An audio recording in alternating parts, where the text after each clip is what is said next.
मैं एजुकेशन यात्रा का इंग्लिश लेक्चरर विकास पांडे आप लोगों को ये बताना चाह रहा हूँ कि मेरे इस यूट्यूब चैनल पे इंग्लिश के जितनी भी क्लासेस हैं, चाहे वो कंपटीशन स्टेट बोर्ड की हो, सीबीएसई, आईसीएसई, सबकी तैयारियां, ऑल कंपटीशंस की तैयारियां वो करवा रहे हैं। इसके अलावा जल्द ही आपके लिए सभी सब्जेक्ट्स का, सारे जितने भी सब्जेक्ट्स हैं, सब चीज़ों की क्लासेस प्रोवाइड की जाएंगी और इस पर विजिट कीजिए और हमको सपोर्ट कीजिए। तो आज हम लोगों का सबसे इम्पोर्टेंट टॉपिक है और ये टॉपिक है ऑक्सिलरी वर्ब्स। हम ऑक्सिलरी वर्ब्स के बारे में बात करते हैं कि आखिर ऑक्सिलरी वर्ब होता क्या है। इसको डिवाइड करते हैं तो ये डिवाइड, देखिए डिवीजन इसका क्या है, ये 3 पार्ट में डिवाइड होता है: प्राइमरी ऑक्सिलरी, मॉडल ऑक्सिलरी और मार्जिनल ऑक्सिलरी। ये 3 पार्ट इसके हैं, तो ये 3 पार्ट में डिवाइड होता है। प्राइमरी को डिवाइड कर लेते हैं तो full verb, helping verb. Model auxiliary, ये देखिए ये प्रेजेंट है आपका,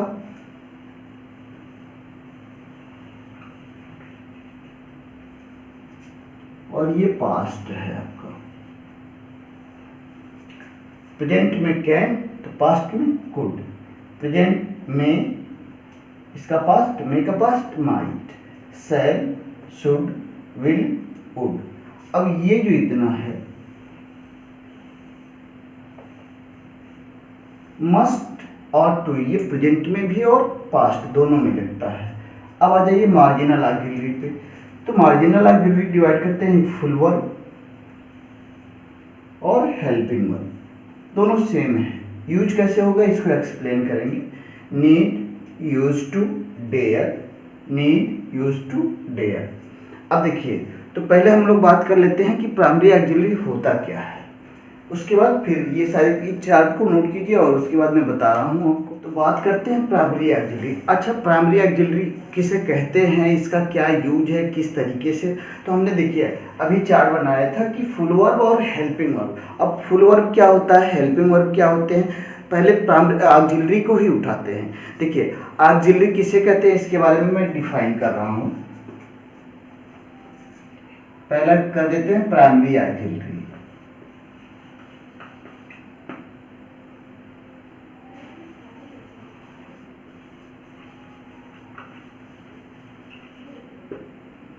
प्राइमरी ऑक्सिलरीज।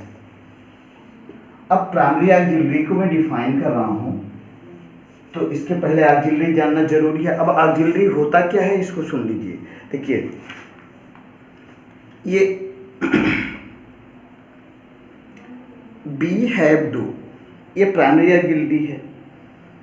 अच्छा, इसका कंस्ट्रक्शन, इसको बनाने में, कंस्ट्रक्शन मीन्स बनाने की सहायता इससे ली जाती है।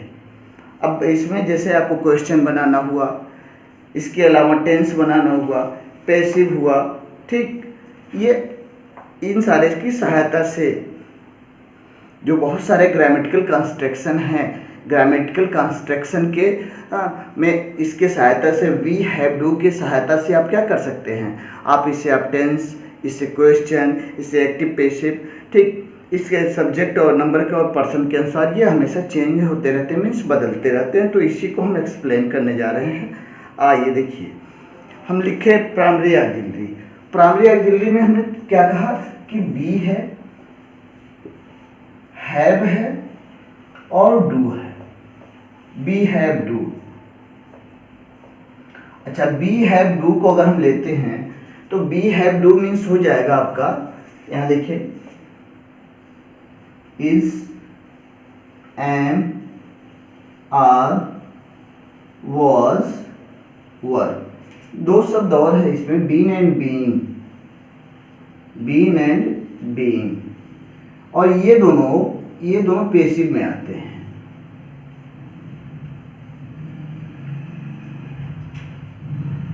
ये पेसिव वॉइस में,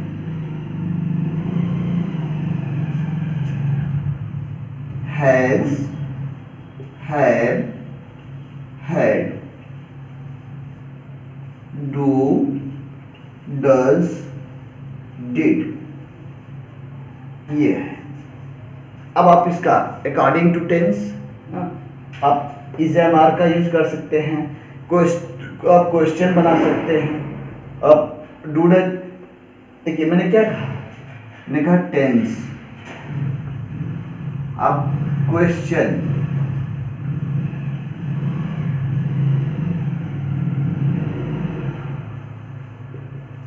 और सबको मिलाकर मैंने कहा है कि कंस्ट्रक्शन अगर होता है तो वही इस ऑक्सिलरी का मेन मोटो है।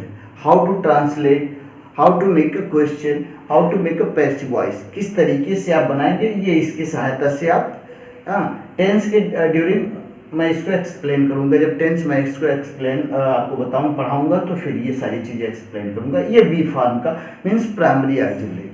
अब मॉडल्स क्या, देखिए मॉडल्स हमने क्या कहा, can, could, will, would, shall, should, ये सब जितने भी हैं ये सारे के सारे एक साथ, बिल्कुल सब एक साथ रहेंगे। और इसका यूज देखिए मैं समझा रहा हूँ, ध्यान से सुनिएगा, बिल्कुल समझ में बहुत अच्छे तरीके से आएगा।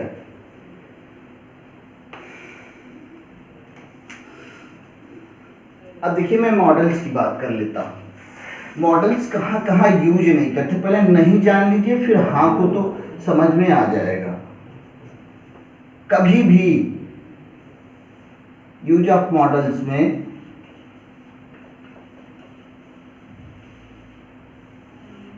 पहला क्या नहीं करते हैं, इसको सुनिएगा।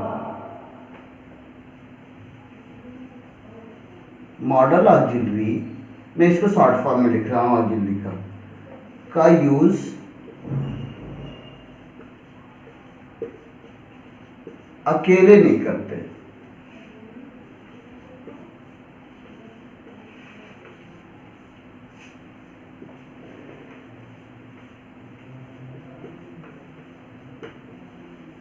पहला पॉइंट।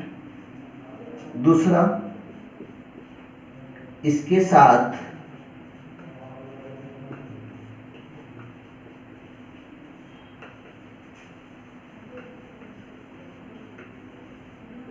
प्रिंसिपल वर्ब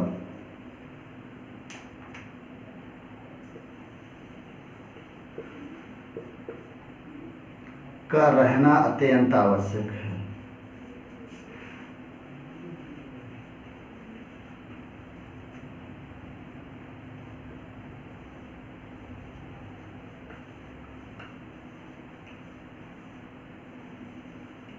तीसरा पॉइंट,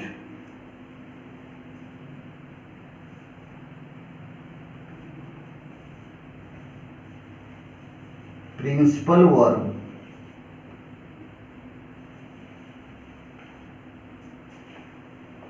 या तो स्पष्ट रूप से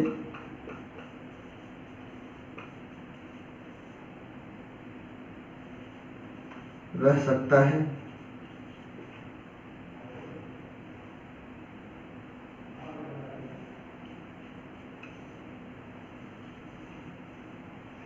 या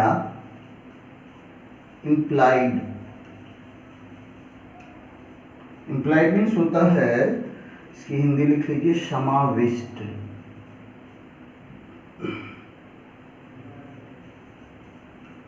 समाविष्ट मीन्स इसको समावेश किया जाता है, रह सकता है।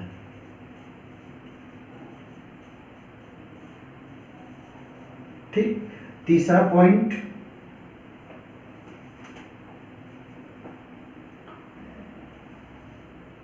मॉडल ऑक्सिलरी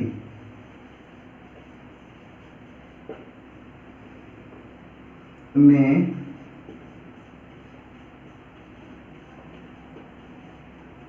इन्फिनिटिव या पार्टिसिपल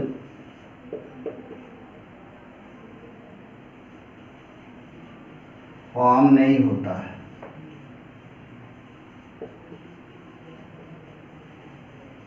आप इसको इस तरीके से, मैं एग्जाम्पल भी लिख दे रहा हूं, आप टू विल,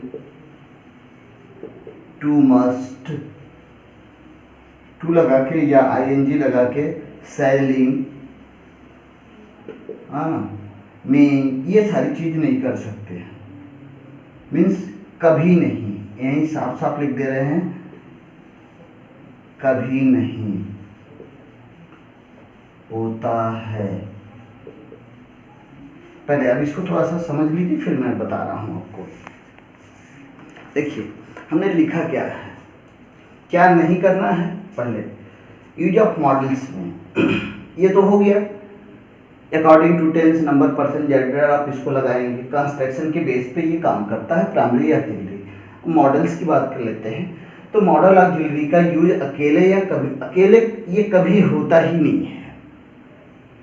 दूसरा, तब इसके साथ क्या होना चाहिए, इसके साथ प्रिंसिपल वर्ब का रहना अत्यंत आवश्यक। अब प्रिंसिपल वर्ब समझ में नहीं आ रहा, जो मुख्य क्रिया होती है, जो मेन वर्ब होता है, उसका रहना इसके साथ मस्ट है, बहुत जरूरी है। प्रिंसिपल वर्ब या तो स्पष्ट रूप से मीन्स क्लियर उसका यूज दिखाई देगा, या वो इम्प्लाइड या उसी में वो समावेश होगा। अभी इसका एग्जाम्पल समझा रहे हैं। तीसरा पॉइंट क्या, इसके साथ आप इन्फिनिटिव टू या पार्टिसिपल फॉर्म आईएनजी आप लगा नहीं सकते। जैसे टू विल लगा लीजिए, टू मस्ट लगा लीजिए, सैली, ये सब लगाते, ये कभी नहीं यूज होता है। बात समझ में आया? तो ये इतने पॉइंट ऐसे थे कि जो मॉडल्स में ये हमेशा ध्यान रखना है कि कभी अकेले यूज नहीं होता है तो प्रिंसिपल वर्ब के साथ होता है। अगर प्रिंसिपल और क्लियर स्पष्ट रूप से नहीं दिख रहा तो उसको इम्प्लाइड किया जाता है। तीसरा, उसके साथ इन्फिनिटिव या पार्टिसिपल का फॉर्म ऐड ही नहीं करते हैं। ठीक, आगे बढ़िए। तो आगे हम क्या कर रहे हैं, use of primary auxiliary means be have do की बात कर लेते हैं। पहले बी हैव डू का, फिर उसके बाद मॉडल्स की बात कर लेते हैं। अब देखिए बी हैव डू में आते हैं। तो बी हैव डू का मतलब हमने एक्सप्लेन कर दिया कि is am are was were as a principal verb या ऑक्सिलरी वर्ब। ठीक, इसका यूज कहाँ कहाँ कर लेते हैं, कहाँ कहाँ ये यूज होता है। जैसे अगर हम इसको मेन वर्ब, प्रिंसिपल वर्ब की तरह अगर इसका यूज कर रहे हैं, इतने को, is am are was were और बी फॉर्म को, तब कहाँ ऐसा आएगा कि आपको उस समय आपको ये सारे शब्द is am are was were और बी लगाना होगा। आइए देखिए, बात यदि हाइट की, ऊंचाई, weight, size, date, time, weather, age, इसके अलावा फिजिकल और मेंटल स्टेट मीन्स शारीरिक या मानसिक अवस्था। ठीक, इसका फिर किसी व्यक्ति या वस्तु के विषय में जानकारी देने के लिए, या कमांड या रिक्वेस्ट, जैसी जानकारी देने का मतलब अभी इसको एक्सप्लेन कर रहे हैं तो बता रहे हैं। कमांड या रिक्वेस्ट डिनोट मीन्स व्यक्त करने के लिए, इसको हम as a principal verb, is am are was verb को as a principal verb use. इन सारी चीजों में अगर ऐसी सारी चीजें सेंटेंस में दिख रही है तो आप एज ए प्रिंसिपल वर्ब उसको यूज कर सकते हैं। अब एग्जाम्पल देखिएगा, हमने जैसे लिखा है, एग्जाम्पल देखिएगा, हमने लिखा what is your height, what is your height, यही है सेंटेंस, क्वेश्चन मार्क। ठीक, अब इसमें हमने क्या कहा, इसको जो एज ए प्रिंसिपल वर्ब ये काम कर रहा है। अभी इसका एज ए देखिए, यहाँ पे हमने हेल्पिंग ऑक्सिलरी वर्ब या हेल्पिंग वर्ब के रूप में भी इसको भी समझाना है। पहले इसको, तो सेंटेंस अगर कहीं ना कहीं किसी भी चीज पे अगर हाइट से उसका संबंध है तो एज ए किस पे, प्रिंसिपल वर्ब। दूसरा एग्जाम्पल देख लीजिए, मान लीजिए हम वेट की बात कर लेते हैं, आई एम 55 kg या किलो लिख लेते हैं, किलोज। मैं अपनी बात करता हूं, मैंने कहा कि आई एम 55 किलोज, हो गया। बात किसकी, यहां से क्या संबंध में निकल के आया, यहाँ वेट, सॉरी हाइट, यहाँ वेट। तीसरा पॉइंट, या हमने क्वेश्चन ही पूछ लिया, इसको ऐसे पूछ लिया, कहा व्हाट इज योर वेट।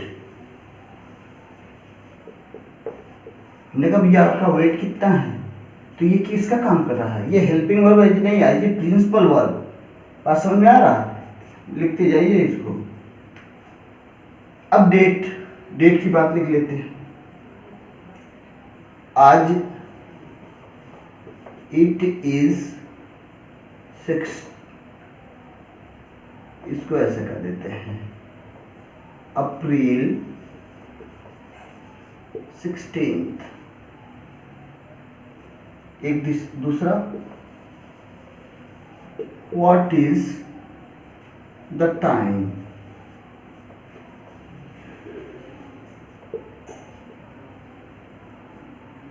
आपने कहा व्हाट इज द टाइम, मैं कहा कि इट इज, कितना बज रहा होगा, 6 o'clock,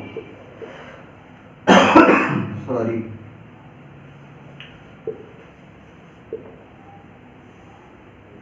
अब आ जाइए इस पे, देखिए अगर आप कहीं, जैसे मान लीजिए पूछा जाए आपसे कि आप कितने साल के हैं, आपने कहा कि आप अगर ये कह रहे हैं कि I am 35 year old, 35 years आपने और उसके बाद ओल्ड लगा दिया तो ठीक। अगर केवल आपने ये कहा कि आई एम 35 ईयर्स, तो ये थोड़ा सा इनकरेक्ट माना जाता है।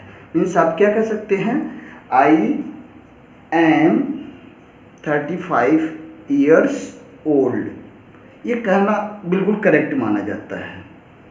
कुछ लोग ये भी कहते हैं कि I am 35 years young, means जिसका जैसा एज हो। आए समझ में। अब शारीरिक या मानसिक अवस्था की बात कर लेते हैं। तो शारीरिक या मानसिक अवस्था क्या है, जैसे आपने कहा कि ही इज हैप्पी, देखिए आपने लिख दिया ही इज हैप्पी, या यहाँ बहुत गुस्से में है तो आपने अपना भाव निकाल दिया एंगर में, ठीक। दूसरा देख लीजिए, आपने लिखा कि शी वॉज काम या एक्साइटेड,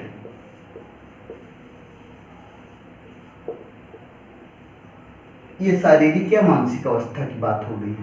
अब देखिए, अगर कोई, मैं इस टॉपिक पे बात कर रहा हूँ, किसी व्यक्ति या वस्तु के विषय में जानकारी देने के लिए बात हो, तब की क्या करते हैं, साधारणतः इसमें सिंपली आप जान लीजिए, अगर अस्तित्व की बात हो रही है तब उसके विषय में जानकारी लेना है। तो वहाँ पे जैसे मुझे अगर पूछा जाएगा, तो किसी ने पूछा, हाँ, तो मैं कहूँगा कि आई एम अ टीचर। मेरी बात अगर होगी तो मेरी अस्तित्व कहाँ से, एक टीचर से मुझे लोग पहचानते हैं। तो वहाँ इसके लिए क्या किया जाएगा, किसी व्यक्ति या वस्तु के विषय में जानकारी, मेरे विषय में अगर जानकारी लेनी है तो मुझे किस नाम से लोग मुझे जानेंगे कि ये टीचर है, इंग्लिश टीचर है। तो वहाँ पे क्या हो जाएगा, इस तरीके से, ऐसा, ही इज अ टीचर। दूसरा देख लीजिए, आम शॉपकीपर,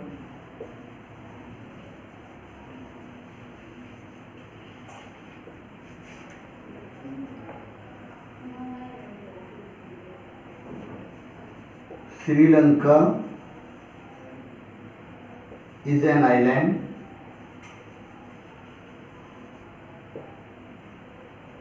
हो गया। अब देखिए बात आती है कमांड या रिक्वेस्ट की। तो इजेमआर या वाज वर्ब से आप कैसे इसको, जब भी प्रिंसिपल वर्ब की तरह है तो आप कमांड या रिक्वेस्ट डिनोट करने के लिए भी कर सकते हैं। जैसे आपने क्या कहा, बी लगा के आपने कहा कि बी क्वाइट, आपने क्या लिखा, बी क्वाइट मीन्स शांत रहो। Be bold,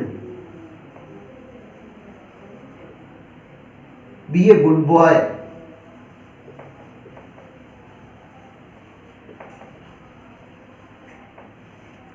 B nice to him.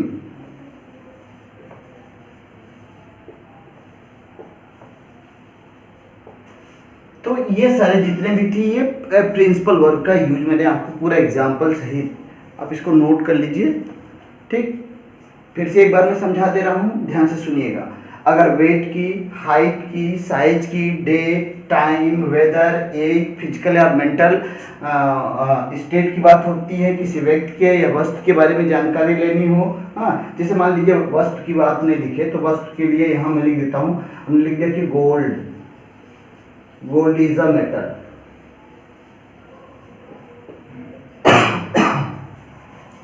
Command या रिक्वेस्ट आपने कहा बी क्वाइट, बी बोल्ड, हाँ, बी अ नाइस, यहाँ देखिए be nice to him, be a good boy.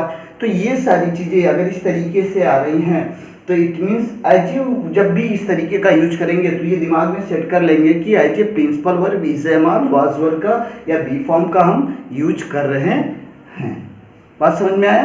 अब बात आते हैं is am are as a helping verb. तो देखिए कॉन्टिन्यूअस की बात होती है, अगर प्रेजेंट कॉन्टिन्यूअस है, प्रेजेंट कॉन्टिन्यूअस है तो प्रेजेंट कॉन्टिन्यूअस में ही हम इज एम आर का यूज करेंगे। अब इज एम आर मीन्स जैसे ये सिंगुलर नंबर के लिए आई, स्पेशल आई के साथ एम होना है, ये प्लूरल के लिए, ये वाज जो है सिंगुलर के लिए, ये वर्ब प्लूरल के लिए। ठीक, अब हमने लिखा है प्रेजेंट पार्टिसिपल के सारे प्रेजेंट कॉन्टिन्यूअस। ठीक, पास्ट पार्टिसिपल के सारे पैसिव वॉइस आप बनाते हैं तो उसमें पास्ट पार्टिसिपल का मीन्स सेकेंड फॉर्म का यूज होना है, second third. Is am are was were plus infinitive के प्रयोग से किसी भी योजना, अगर आप कोई प्लान बना रहे हैं तो उस प्लान को आपको व्यक्त करना है तो आपको is am are was were और इन्फिनिटिव टू का प्रयोग करना पड़ेगा, उससे करके तब इसको डिनोट करेंगे। तीसरा, अगर कोई ऑर्डर है, कोई इंस्ट्रक्शन, उस तरीके का सेंस अगर निकल के आ रहा है तो ऑर्डर इंस्ट्रक्शन का भाव यदि व्यक्त हो रहा है मीन्स ऐसा सेंस डिनोट किया जा रहा है तो वहाँ पे आप इसको एज ए हेल्पिंग वर्ब कर सकते हैं। बात समझ में आया? मीन्स अगर प्रेजेंट कंटिन्यूअस है तो is am are, past continuous है तो वाज या वर, इसके सारे आप पैसिव वॉइस भी इसका बना सकते हैं, चाहे वो प्रेजेंट का हो चाहे वो पास्ट का हो। प्रेजेंट में मैंने बताया था कि बीन और बीइंग, तो बीन हैज हैव के साथ होता है, उसका भी यूज अभी समझा दे रहे हैं।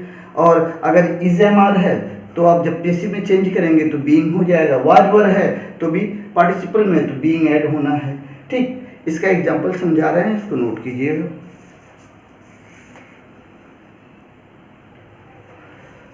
तो अब is am are was were as a principal auxiliary verb के बारे में बताने जा रहे हैं क्या क्या। जैसे मान लीजिए अगर आप प्रेजेंट कंटीन्यूअस का सेंटेंस उठाते हैं, हाँ, आपने लिखा I am singing a song, I am singing a song. अब देखिए यहाँ पर एम लगा है और एम के साथ यहाँ पे क्या किया इसने, आईएनजी फॉर्म लगा है कि नहीं लगा है। दूसरा देख लीजिए,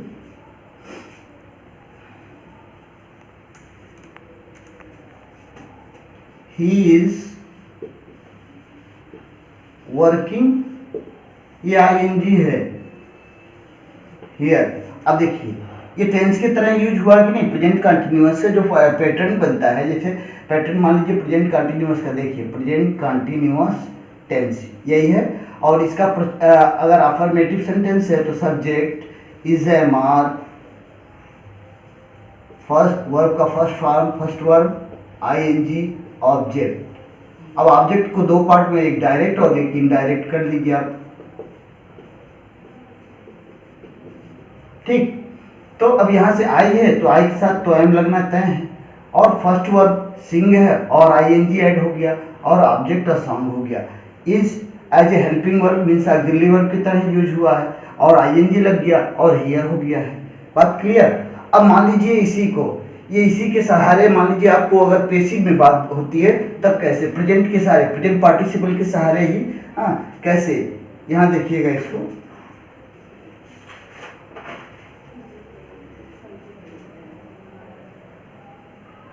अब पास्ट पार्टी, ये इसकी बात कर लेते हैं। पास्ट पार्टिसिपल के सारे कैसे पैसिव वॉइस, देखिए हमने लिखा जैसे ही इज नोन, या नन भी आप पढ़ते हैं, he is known to me. अब इसका क्या मतलब हो गया, she was elected president,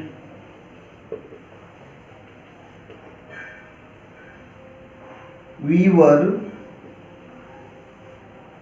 invited to the party। बात समझ में आया? अब ही इज नो, देख लीजिए यहाँ पे टू लगा है, पास्ट पार्टिसिपल सेकेंड फॉर्म आ गया, सेकेंड और थर्ड दोनों इसको कहेंगे। वर इनवाइटेड, यहाँ देख लीजिए। तो इसके पास्ट पार्टिसिपल के सारे आप पैसिव वॉइस भी कर सकते हैं इसका। ठीक, तीसरा पॉइंट आप देखते जाइए। अगर कोई योजना है, इन्फिनिटिव आप लगा करके उस सेंटेंस को आप कर सकते हैं। कैसे, योजना की बात कर लेते हैं। जैसे मैंने कहा कि कल मुझे दिल्ली से निकलना है, मेरी योजना ये है कि कल मैं दिल्ली से अपने गांव के लिए निकलूंगा।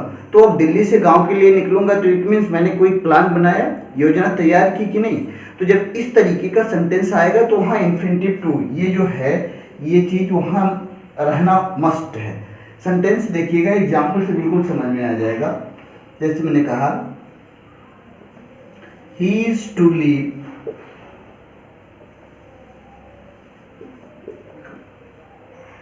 फॉर दिल्ली टुमारो, कल वो दिल्ली के लिए निकल रहा है। ठीक, बात समझ में आया। ये टू जो दिया है इसका मतलब क्या हो गया, जब भी कोई आप योजना, कोई भी सेंस ऐसा डिनोट हो रहा है, आप दिल्ली के लिए निकल रहे हैं, देखिए कल की प्लानिंग है कि कल आप यहाँ से ट्रेन पकड़ेंगे, तो वहाँ पे आपने एक योजना तैयार की। और जब योजना तैयार करेंगे तो टू होना इन्फिनिटिव लगा करके आप इज एम आर के साथ सेट कर सकते हैं। एक दूसरा सेंटेंस देख लीजिए।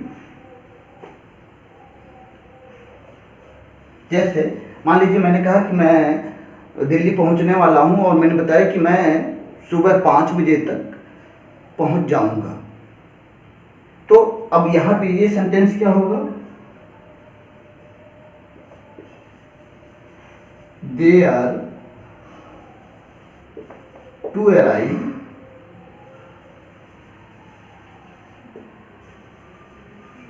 This morning.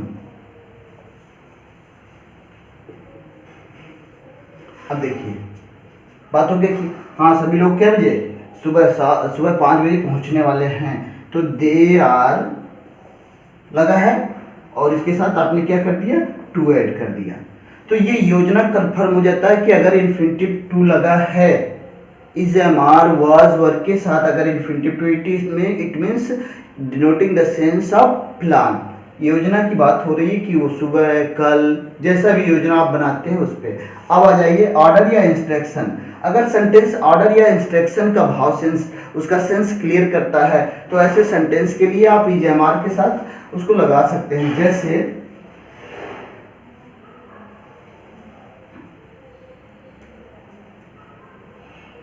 आपने लिखा, ही इज टू राइट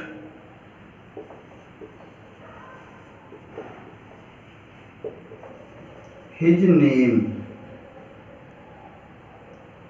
देखिए आप ऑर्डर दे रहे हैं, you are to stay here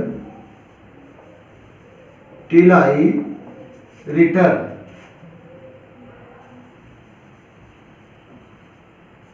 बात समझ में आया। अब यहाँ पे आपने क्या कहा, आपने ऑर्डर दिया कि नहीं दिया कि मेरे आने तक तुम इंतजार करोगे, यहीं रुके रहोगे। समझ में आया ना। He is to write his name, उसको अपना नाम लिखना, यहाँ आपने आदेश दिया है। तो ऐसे सेंटेंस पे जब कहीं पे भी अगर इस तरीके का सेंस निकल के आ रहा है तो आप ऐसे लगा सकते हैं, इज एम आर टू। ठीक, अब देखिए जैसे मॉडल्स में क्या होता है कि मॉडल्स में आपको अगर इसी चीज को कहना है तो जैसे आप मस्ट लगाते हैं या हैज लगाते हैं या हैव टू लगाते हैं, नहीं तुमको करना पड़ेगा। ठीक, तो मॉडल्स में तो इस तरीके से आप इसको इज एम आर के सहारे भी आप ऑर्डर या इंस्ट्रक्शन का भाव शो कर सकते हैं। बात समझ में आया, इसको सारा नोट कर लीजिए। तो बात करते हैं हम वर्ब टू बी की। अब वर्ब टू बी अबाउट और इन्फिनिटिव से देखिए कब इसका यूज होना है। हमने लिखा है कि verb to be about infinitive से कोई कार्य निकट भविष्य मीन्स इमीडिएट फ्यूचर में होना तय हुआ। अगर इस तरीके का सेंटेंस, तो एग्जाम्पल से देखिए, ध्यान से सुनिएगा इसको। जैसे आप क्या कहना चाह रहे हैं, आम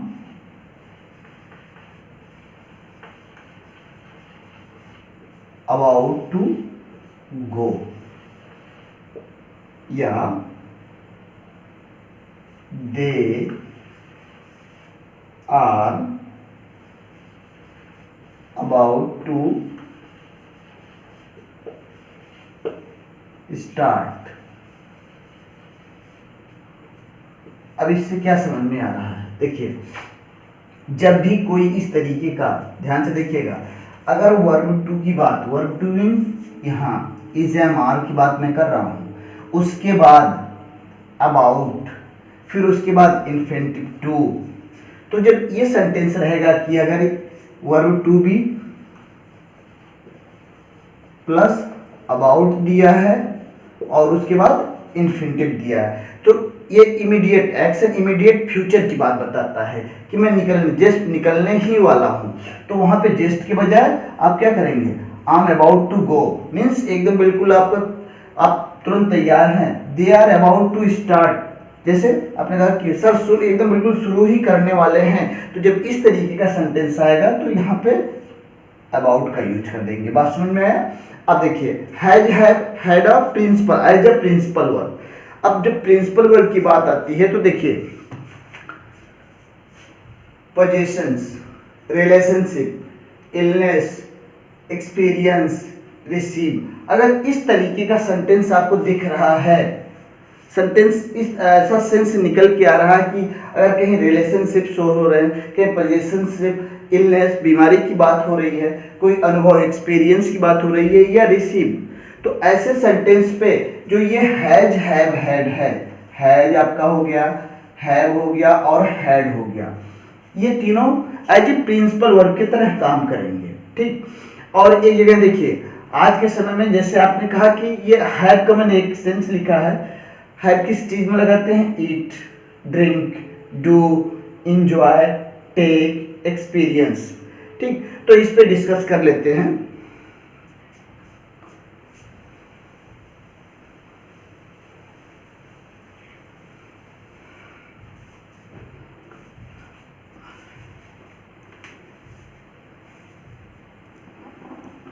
अब आपके पास इसकी बात कर रहे हैं एज ए प्रिंसिपल वर्ब, समझ में आ रहा है ना? प्रिंसिपल वर्ब, हेल्पिंग वर्ब की तरह नहीं, पहले प्रिंसिपल वर्ब की तरह। जैसे आपने कहा कि सर मेरे पास एक कार है, तो आप इसका सेंस इंग्लिश में क्या निकल गया? I have a car. अब आपकी स्थिति है, पोजीशंस, वहां पे ये पोजीशन से शो कर रहा है।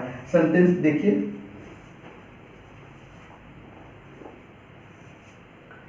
Example, I have a new car. अब इसे क्या समझ में आ रहा है? इसे समझ में आया कि आपके पास एक कार है। अब पोजीशंस का मीन्स यहाँ पे ध्यान से सुनिएगा,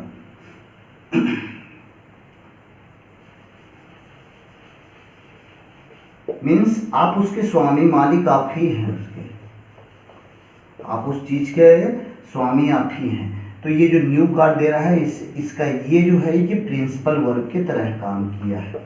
बात समझ में आया? दूसरा देख लीजिए,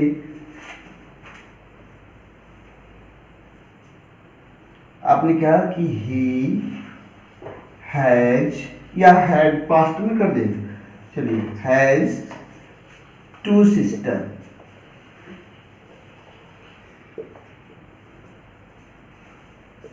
अब यहां पे क्या शो कर रहा है? ही हैज टू सिस्टर्स, इसको सही से लिखते हैं।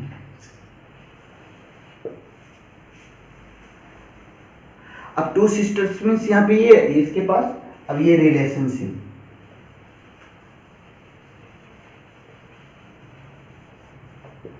ठीक। तीसरा आ जाते हैं, he had a bad cold। मान लीजिए आपको सर्दी का लग गया, तो अब ये इलनेस, बीमारी हो गई कि नहीं हो गई?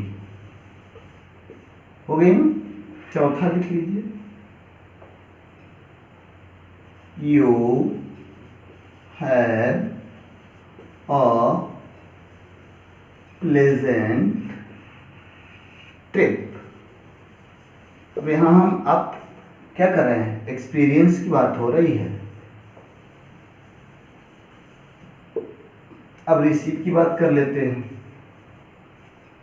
ही had a letter, he had a letter, कहाँ से?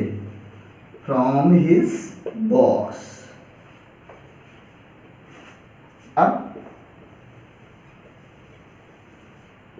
रिसीव की बात हो गई। अब चारों को ध्यान से सुन लीजिए, एकदम बिल्कुल क्लियर समझ में आ जाएगा। देखिएगा, हमने क्या कहा? पोजेशंस। अगर बात स्वामित्व की हो रही, मालिक की बात हो रही कि आपका है, हमने क्या, आपके पास एक नई कार है। ध्यान से देखिएगा, ये तुरंत प्रिंसिपल वर्ब के तरह है, बिल्कुल ऑक्सिलरी की बात मैं नहीं कर रहा हूँ। He has 2 sister. अब इसकी हिंदी निकल के आएगी, उसके पास 2 बहनें हैं, उसके पास एक नई कार है। और तो जो पास का सेंस निकल के आ रहा है, इट मीन्स उसका क्या है? अब यहाँ रिलेशनशिप हो रहा है। ही हैड अ बैड कोल्ड, सर्दी लग गई है, इलनेस है। You have a pleasant trip, भाई उसने एक्सपीरियंस अपना शेयर किया कि मैं मनाली गया था, तो उसका क्या मौसम रहा, वेदर कैसा है, ये सारी चीज़ उसने अपना अनुभव शेयर किया, तो ये एक्सपीरियंस में हो जाएगा। He had a letter for his boss. अब रिसीव तो करना है, अगर लेटर है तो इट मीन्स रिसीव की बात होगी। और ये सारे जितने भी दिख रहे हैं आपको, ये सब क्या है? As a principal verb. बात समझ में आया? तो इसको नोट कीजिए, फिर मैं आगे इस पे बता रहा हूँ।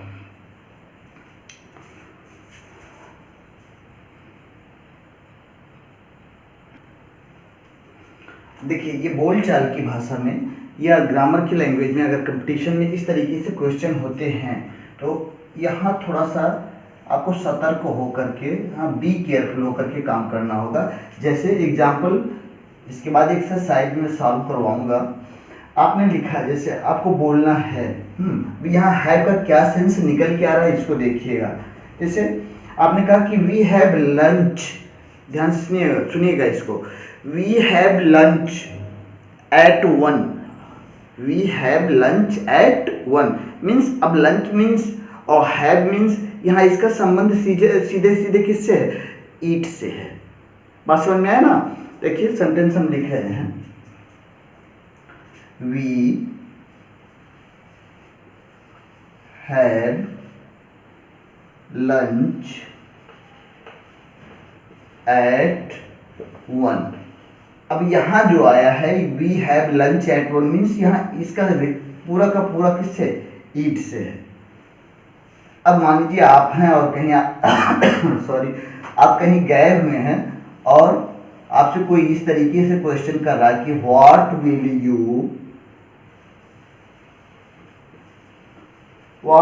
You have. अब हैव में आ गया, हाँ, आप चाय लेंगे या कॉफी लेंगे? तो यहाँ आप चाय या कॉफी की बात किससे आ जाएगी? ड्रिंक से आएगी ना। अब इसका सेंस किससे निकल के आ रहा है? ध्यान से सुनिएगा। We have,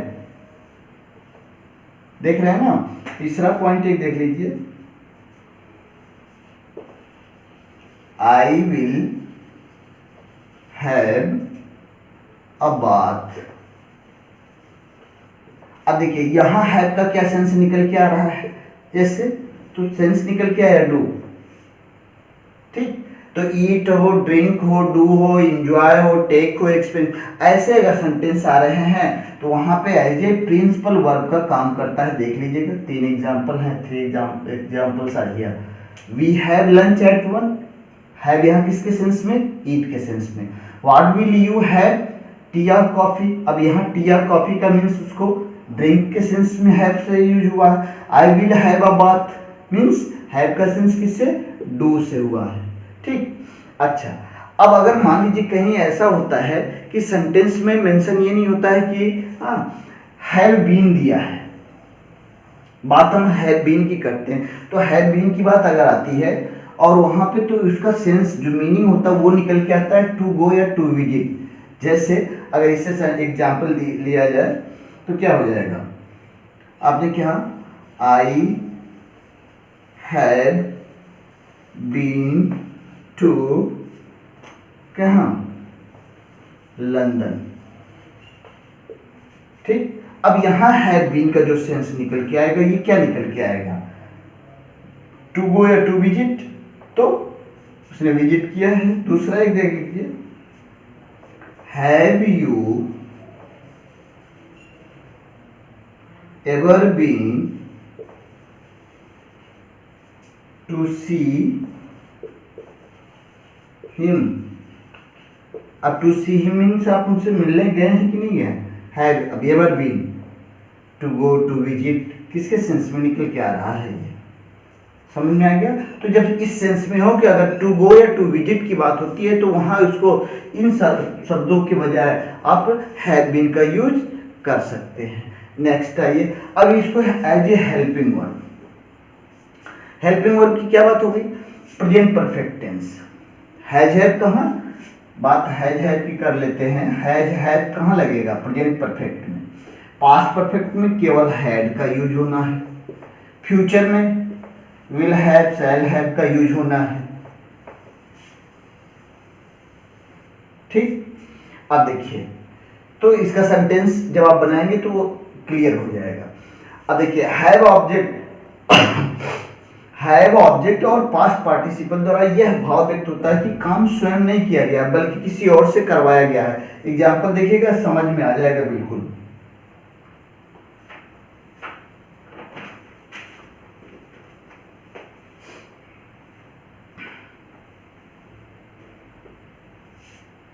I had my hair cut। अब इसका मतलब क्या, I had my hair cut, यही है ना, या हैव हो चाहे हैड हो, सबकी बात बता रहे हैं। दूसरा ये देख लीजिए,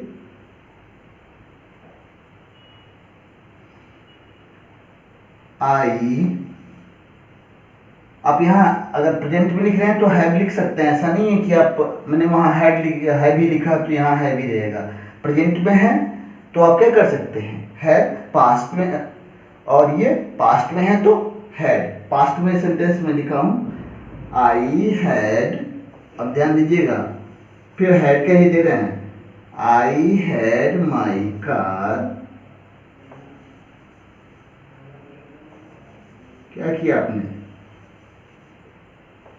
क्लीन।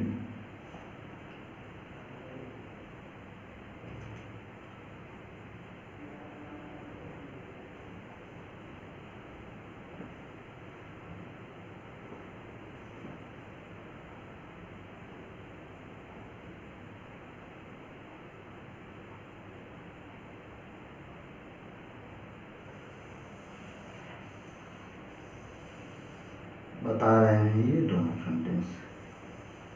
देखिए, इसको मैंने लिखा तो हैव। अब एक चीज और जो ये लिखा है कि बल्कि बाल तो अपने काट नहीं मिलेगा, ठीक, हाँ, ये इसके प्लेस पे आप गॉट का यूज कर सकते हैं। जैसे अगर आपको लिखना है तो आप क्या लिख सकते हैं, इसको हैड की जगह आप गॉट का यूज कर सकते हैं। जैसे मैं कहूँ आई गॉट माई हेयर, यहाँ पे गॉट और गॉट का यूज कर सकते हैं, बात हैड की आ जाएगी तब, ठीक। और अब देखिए एक और बढ़िया एग्जांपल, अगर मान लीजिए हैव दिया है और हैव के साथ have two plus infinitive, have two plus infinitive, तो उससे अगर इस तरीके का सेंटेंस है तो उससे ऑब्लिगेशन मीन्स जो बाध्यता होती है उसका बोध होता है। इसको नोट कीजिए, फिर मैं बता रहा हूँ, ये समझ में आ गया है ना। मीन्स अगर हैव, ध्यान से सुन लीजिएगा इसको, हैव ऑब्जेक्ट और पास्ट पार्टिसिपल मीन्स यहाँ हैड, अगर मान लीजिए सेंटेंस हैड से रिलेटेड है तो वहाँ पर गॉट भी रख सकते हैं। I got my hair means बाल दूसरा ही कोई काटेगा, ठीक। हैव है तब भी वही कर सकते हैं, तो ये इसको नोट कीजिए।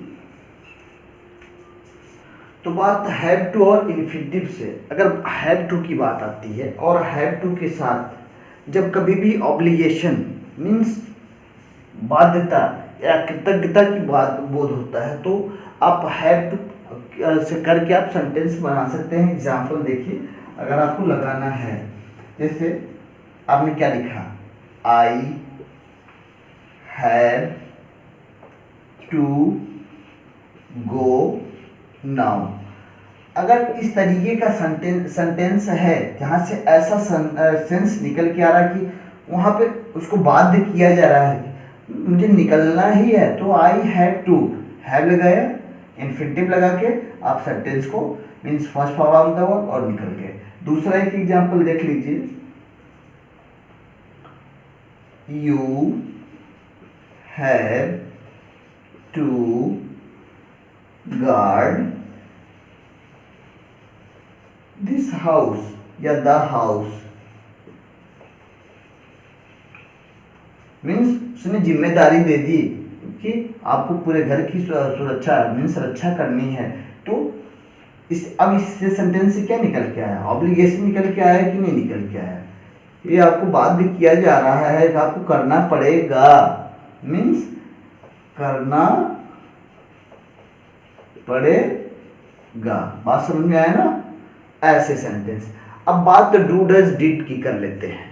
देखिए जो डू डज डिड की बात है, डू का यूज कहाँ होता है, डज का कहाँ होता है और डिड का कहाँ होता है।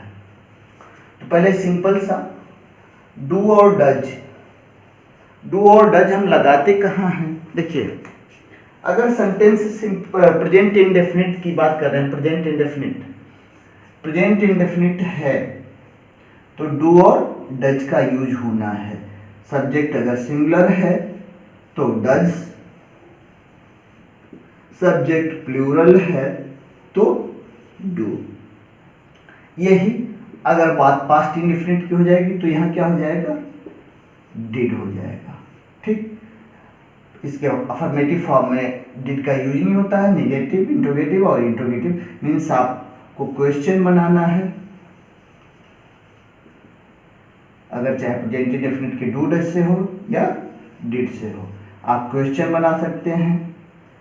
शॉर्ट आंसर बनाना है, शॉर्ट आंसर मीन्स अगर क्वेश्चन टैग आपको यूज करना है, जैसे आपसे पूछा जाए सेंटेंस, आप एक सेंटेंस लिख रहे हैं कि आपने लिखा क्या।